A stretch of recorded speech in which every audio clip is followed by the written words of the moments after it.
Welcome back to the Make Time for Success podcast. This is episode number 143. In today's episode, you're going to hear the story of my special guest, clinical psychologist and certified coach, Dr. Hayley Kelly. Hayley has been able to navigate away from a one path, one box kind of life path strategy and build herself a career as a business coach where she is now fully aligned with her dreams of making an impact and creating a legacy in this world. As the founder and CEO of Therapists Rising, she's created a multiple six-figure business as she supports other therapists to evolve beyond the therapy chair by developing courses, programs, retreats, and more so that they can impact more people and increase their financial abundance as well. She has done so well as a leader that she has just recently been nominated and won 2 awards at the Mumpreneur Awards in Australia. She's won the Emerging Mumpreneur of the Year Award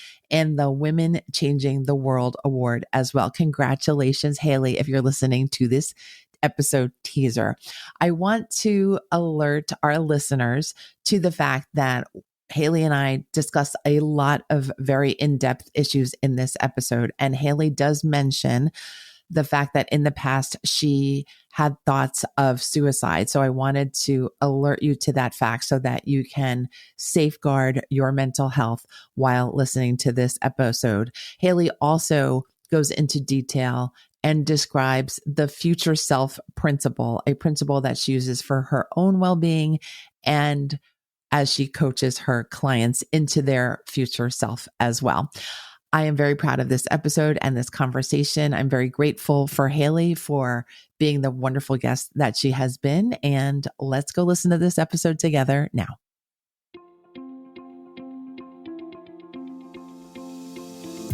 Hi, I'm Dr. Christine Lee, and I'm a psychologist and a procrastination coach. I've helped thousands of people move past procrastination and overwhelm so they could begin working to their potential. In this podcast, you're going to learn powerful strategies for getting your mind, body, and energy to work together so that you can focus on what's really important and accomplish the goals you want to achieve. When you start living within your full power, you're going to see how being productive can be easy and how you can create success on demand. Welcome to the Make Time for Success podcast. Hello, everyone. I am incredibly lucky and very excited today to be able to meet and interview Dr. Hayley Kelly and to have our conversation be shared with you today. Thank you for being here. Hayley, please let us know about yourself and everything that lights you up. And I should mention to our listeners, Hayley is a business coach and a clinical psychologist. I am not a business coach myself, but I am a clinical psychologist. So Hayley and I really have a lot of areas where we think similarly, we enjoy talking about similar things, and we share the same business coach. So there's a lot that we're going to get down to in this episode. Thank you, Hayley, for coming, and please introduce yourself too. Oh, thank you, Christine. I'm likewise feeling so privileged and so honored to be able to have this conversation with you today. So thank you for inviting me on. Hello to everyone listening. Clearly you probably can hear a very strong accent, so I will introduce myself and give some context around location and things like that. But I am Dr. Hayley Kelly. I am a clinical psychologist by training, and I have more recently, off the back end of a coaching career that I started to lean into, which would definitely inform part of the lighting story, have moved more towards business coaching, specifically helping therapists to evolve out of the very traditional, very boxed in one-to-one path that we are indoctrinated into, and to create other streams of revenue, to create big impacts in the world, and to create a sustainable career that actually reaches and helps more people at a time without compromising their well-being. So that is me. And I live in Sydney, Australia, hence the accent. And I'm just so delighted to be here. We're delighted to have you. I know this is going to be an incredible conversation. let's start big. Let's start by talking about the concept of impact, what that means to you personally, and also how you've made that part of how you work with your clients and students.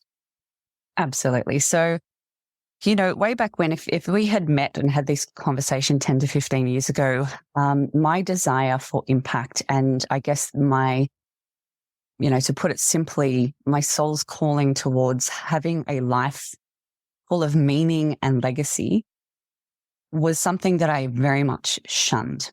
I felt quite shameful about it. I felt a lot of people would judge me if I dare speak about the bigness or the audaciousness of the dreams that I held in terms of the impact that I wanted to have in this lifetime. And I actually think, just as a side note, my desire to impact the world and to create a really beautiful legacy, by ignoring that, and I know, Christine, you talk about energy flow, by ignoring that inner calling and inner nudging, I think, to be completely honest, that is what caused the most suffering when it came to my discomfort with the regular traditional one-to-one model, which, as you and I would know, is very slow, it's very deep.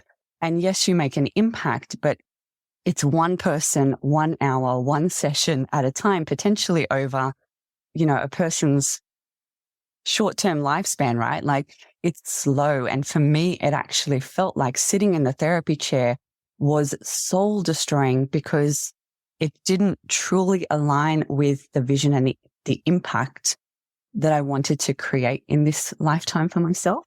So it caused a lot of suffering. And of course, I had that story that it was just me and I was the only one who struggled with this, but lo and behold, it is not. There are lots of therapists who feel the same. They have the itch and the inner nudge that they do actually want to do something more. And I think this comes down to this word impact. And I think impact is synonymous with it, a few different words, some of those words being service, another one being purpose. And I truly believe that human beings desire to leave some degree of legacy on the world in their own unique way. So it doesn't have to be these grand paradigm shifting legacies, but we do desire to leave the world just a little bit better than when we got here. And I think that is innate to most human beings. And I think that across the various experiences that we have in life, it dims that light to varying degrees. But I think it is an innate drive in all of us. And so when I speak about impact, the first misconception that I definitely want to sort of strike through at the top of this conversation is that it doesn't have to be these crazy big, change the entire world vision for impact. I like to think about impact in the way of, what are you here to do? No matter the scale of that, the doing, what are you here to do? What are you here to leave on the world? What is the legacy that you are here to create? And how can we get you out of the way? Because for most people, they are the biggest obstacle in achieving that impact. And of course, there's lots of systemic stuff, and we can talk around decolonizing and oppression and all of these other things. But one part of this equation is ultimately human beings are going to get in the way of their own goals, their own desire towards impact, and leaving that legacy. So that's sort of what I think about when I think about impact, is how can we free people up to do what they were naturally born to do? Wonderful. I love the explanation. I love the definitions that you've embraced. Now, I'm, of course, curious what your own journey of being able to say, I'm going to follow the path that causes me less suffering and leads me to be able to want to and try to fulfill my impact and make a bigger impact on the world. What did you have to go through? And for some reason, I'm thinking to myself, when you said the word suffering, I'm wondering, was there physical illness involved? And that's just a gut reaction from me to you. So please respond. And yes, you're absolutely right. And I want to preface this part of the conversation by saying that choosing to follow an impact-driven life is not going to be suffering free. You're not going to be free of suffering. should you choose to follow your dreams, your vision, and to create an impact and a legacy. By no means is that the case. You will still feel suffering. It's just that and this is again, another belief that I hold to be true, but I think we see this littered throughout history, throughout the people who we sort of hold up in our culture and society as being impact makers in and of their own right. One of the big things that you see in their story is around when the mission and the impact is so worth it that the suffering becomes secondary and tolerable because of that. So to preface, following your dream and your calling is not going to lead to less suffering. It's just that you're going to feel so much better equipped to move through those challenging parts because you know what's on the other side of it. Mm-hmm. But when we're not living on our calling, when we're not living towards our truest potential, then the suffering is for nothing. And I think there's a really interesting psychological result of that, right? So one of them, the first one, when we can live into our calling and therefore tolerate suffering as a means to an end, it helps us to grow. It helps us to evolve. It helps us to transform. And it is, I guess, infused with hope, right? I'm doing this because, so there is always this hopefulness that breathes throughout that journey towards impact and legacy that is littered with hope. Where the opposite to that, when we're living not to our truest, highest calling, we lose hope, which I think has disastrous effects for us psychologically. So just to preface the start of the conversation with that, but I am neurodivergent. I received a late diagnosis of autism and ADHD when I was 37 years old. I was at the back end of a PhD. I was a mother at that point in time with a little baby, and finally got this diagnosis that made my entire life make sense in retrospect. But when I think about who I was growing up, I tell my students and my clients this story all of the time to give them context about why I do the thing that I do and why I'm here to create the impact that I'm here to create. I used to sit while all of the other kids were out playing on the swings and going down the slides. I'm not sure if you call it a slide in the US, but that's by the by. We do. But they would be out. We do. Okay, fantastic. They would be out playing and doing all of those things. And, girls my age would be gossiping and doing sleepovers. And I was sitting there writing in my journal about all of the social problems that I would see around me and how I was going to fix those social problems. So I have these journals and these scrapbooks full of my 7-year-old self, 8-year-old self, 9-year-old self sitting and thinking through how I could address and change the world, even at such a young age. And I think that light was dimmed as I continued to grow, as I moved towards adolescence, and as people commented more and more on what a weird child I was, because I was very different. Like, I was very different to other kids. And again, looking back, I go, yeah, gosh, I was so different. But once you start hearing that you're so different, the safety mechanisms that are built into our brain and our conscious and subconscious mind, therefore, is designed to go, oh, I think I need to start to try and keep myself safe here. Because if I keep going down this unsafe path, bad things are going to happen. So I think in order to keep myself safe from being ostracized, being on the outer, not fitting in, being too visible for the wrong reasons, I dim my light.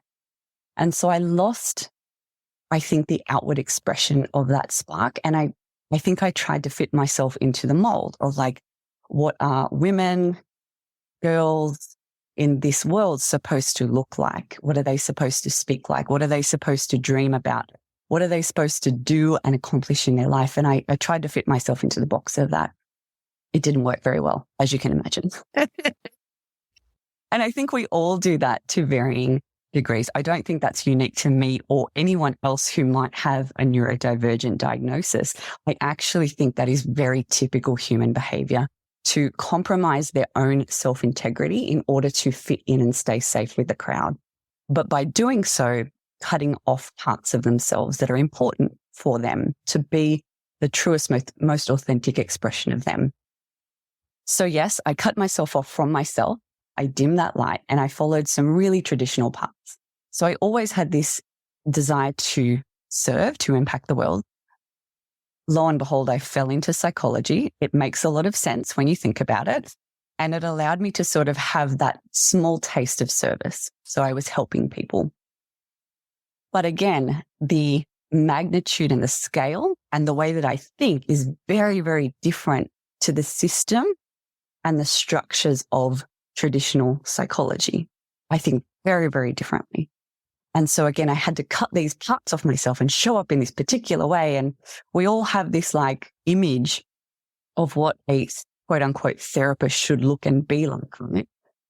And there's a reason why. It's because that is what is, I think, subconsciously and in maybe it's intentional, I'm not sure, but I certainly won't cast stones. But I don't know if it's intentionally, but unintentionally promoted through our training that you have to be this type of person. We can all think of them wearing a cardigan. They're sitting there with glasses with their notebook. Usually they're white, middle to upper class, probably all those stereotypes that we think about. We have to jam ourselves into being this particular type of person in order to be a quote unquote good therapist. So I think I just continue to cut parts of myself off from myself and deny my truest, highest expression. And yes, you're absolutely right. I then went on to develop a series of really scary and intense physical manifestations of that. So diagnosed with chronic fatigue syndrome, fibromyalgia, migraines, you name it, food sensitivities. But I know now that they were all interconnected with, again, cutting off these energy flow parts for myself. And so at some point in time, I decided to make a stand. So that was about 7 years ago. I'm done.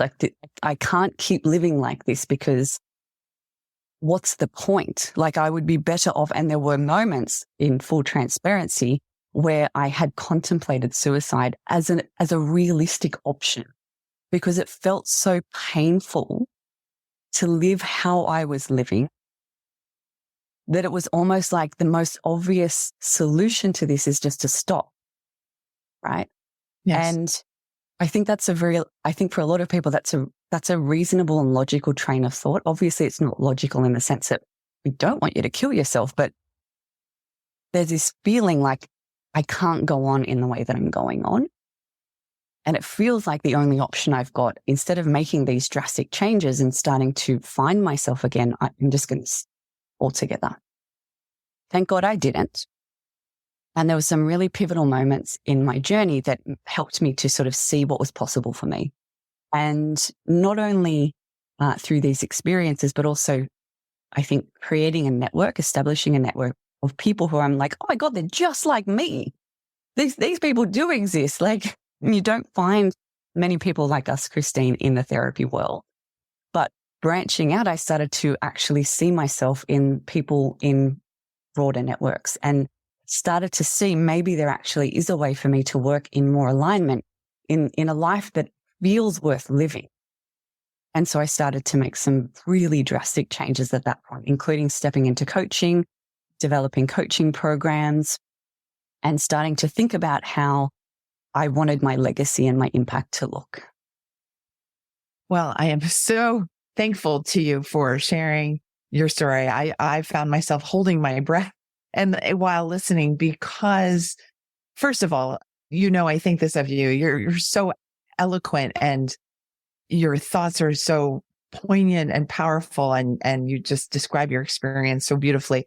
But also, all of your words are woven and connected to your mission so that everything you speak and how you think about your entire journey has mission involved in it. And you're part of a small part of a very big mission, but that it is really important for you to figure out your part so that the mission can thrive and that you can thrive in return. And I'm so glad to see you on this side of all the struggle and all the hard work that you've done personally, intrapersonally, and with your clients and with our shared world to come to the point that you're in right now.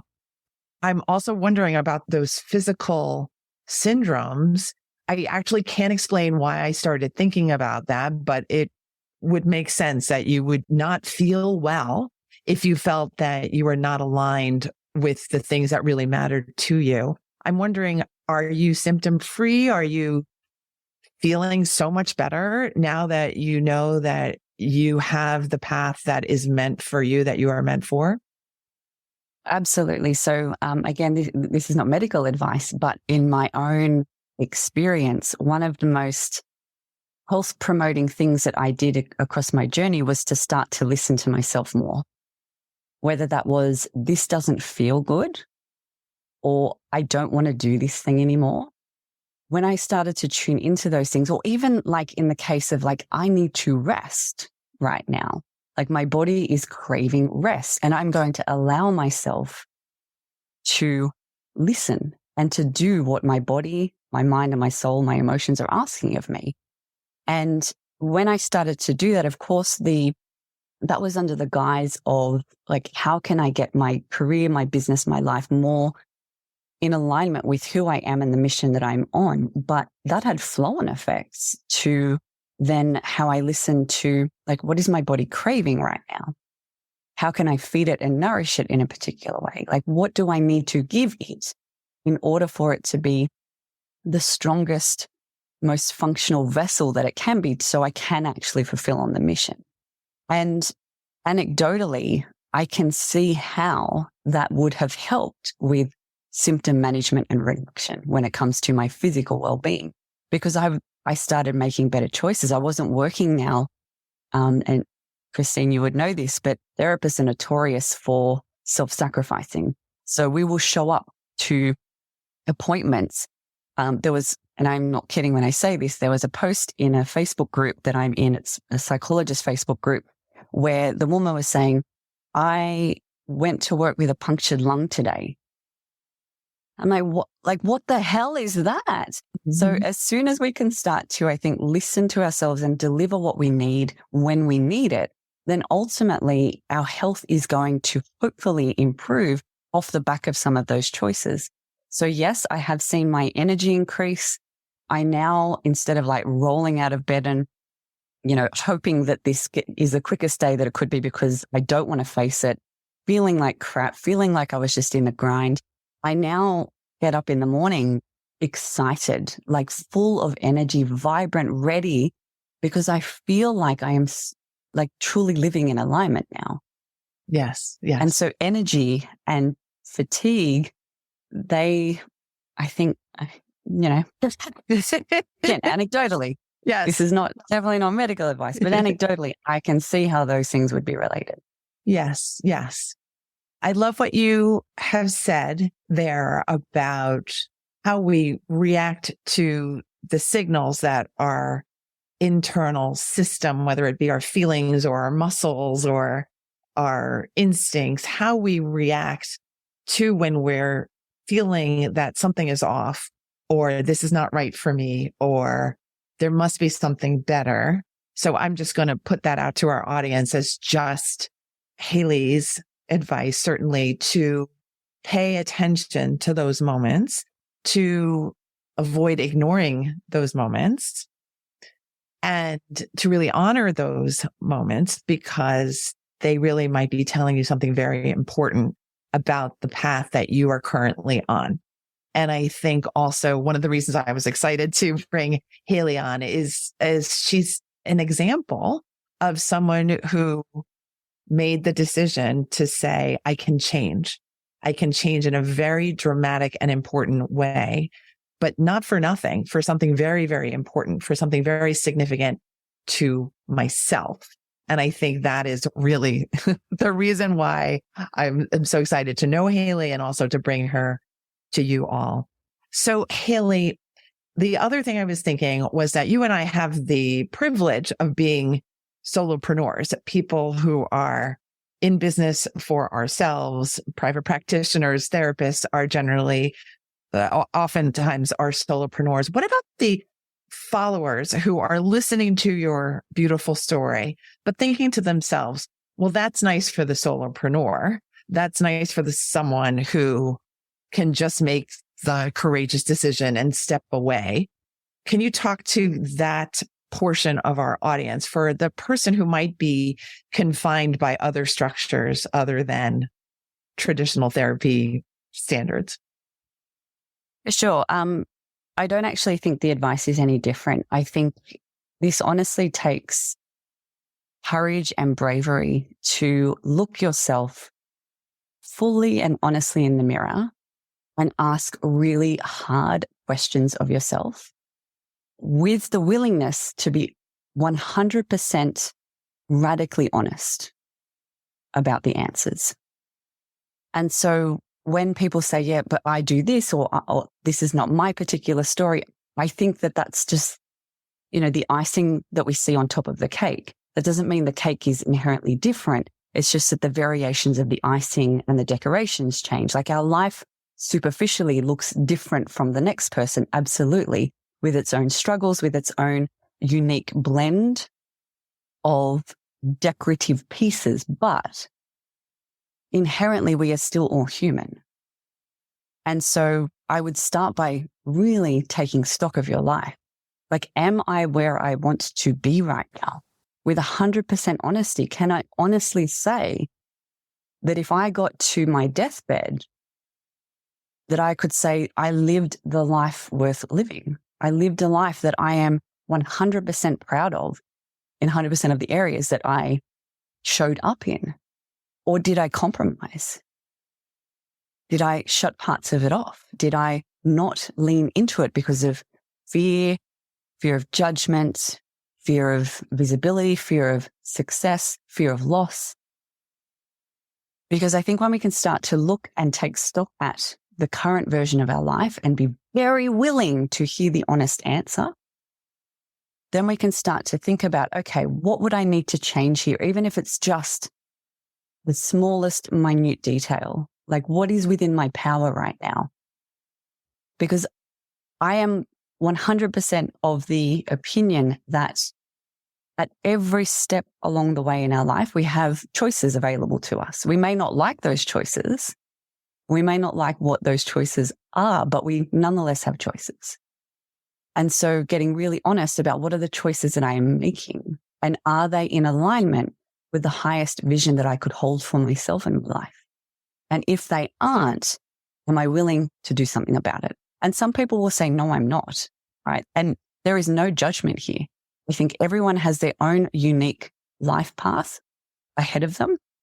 Some people will walk through life for whatever reason, and getting through life and just sort of like surviving until the end and going and taking a deep breath at the end and going, fuck, well, excuse me, I'm so sorry to swore, but what a ride. Like, thank God that's over. I think for some people that is 100% the life and the course that they will lead in. That is okay.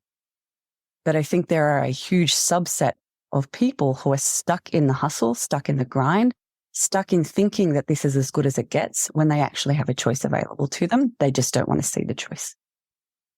Thank you for those powerful messages. And thank you for your non-judgmental tone as well, because you can have a very powerful idea and not expect everyone in the world to be on your particular train. I know that there are many people on your train. However, many clients and students are working with you now. And I wanted to just get your sense of what might be the central guiding principle that you teach with. And I know a little bit of it because I've been speaking with Hayley a little bit just prior to this recording. But if you could share with our audience, I would appreciate that. Absolutely. So I guess, I have a blueprint or a framework that I walk people through, therapists, to help them to move beyond the therapy chair. That's not what I'm going to talk about right now. I'm going to take a step downward to the foundations that has been built upon. And that is built upon this idea. If you imagine a triangle that's been equally divided into three parts, it's this idea that whatever you want to have in your life, I'm going to use business as the example because that's what I teach into. But in order to have a successful business that works sustainably with your life and allows you to have the impact and the mission that you were here to have, then we have to not only learn the business skills. So this is one quadrant. It's not a quadrant because it's a triangle. It's a one part of this triangle, which is the business skills, right? These external things that you could be doing around, like, how many times should you be posting, and what's your copy say, and how is your messaging, and all of these other external things that we look at when it comes to business. And that's like business strategy. The second part of this triangle is around the inner work, right? So the inner strategy. So I talk about the idea where inner strategy meets the outer strategy.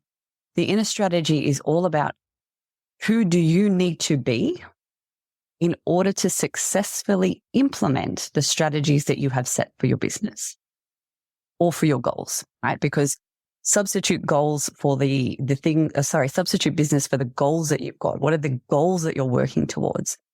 You cannot assume that you are going to be successful in having those goals if you do not do work on yourself to be the person you need to be, to hold the beliefs about yourself and the world that you need to hold in order to make those goals become a reality. And I think that's where a lot of people fall down, is that they focus 100% on the external stuff, right? So what strategy am I going to use to get there, without thinking about, well, who do I actually need to be fundamentally and to believe about myself and my capabilities in the world in order to successfully do those things? And then the third part of the triangle is the nervous system. So I think this is a crucial piece of the puzzle that is often missed, but as therapists, we're like, of course, how important is this? But it is virtually never talked about in the business world.